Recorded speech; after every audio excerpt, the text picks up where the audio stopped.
আমার সংশ্লিষ্ট যে প্রকৌশলী আছে সে প্রকৌশলীকে আমি অবহিত করেছি, আমার রুমে ডেকেছি, তাকে সহ এ বিষয়ে জরুরি ভিত্তিতে ব্যবস্থা গ্রহণের জন্য তাকে বলেছি যে তিনি বিল্ডিং কোড এবং যেভাবে তাকে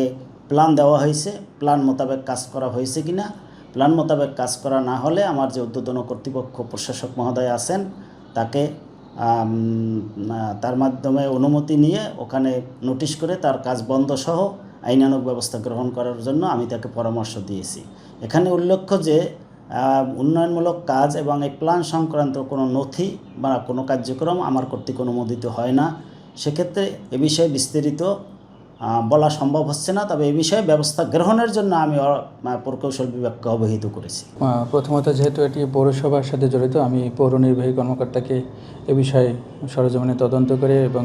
কী ধরনের ব্যবস্থা নেওয়া হয় আইনানুগ ব্যবস্থা গ্রহণ করার জন্য বলবো অবশ্যই। এবং সহকারী কমিশনার ভূমি হিসেবে বিষয়টি যখন আমার নজরে আসে যে খাল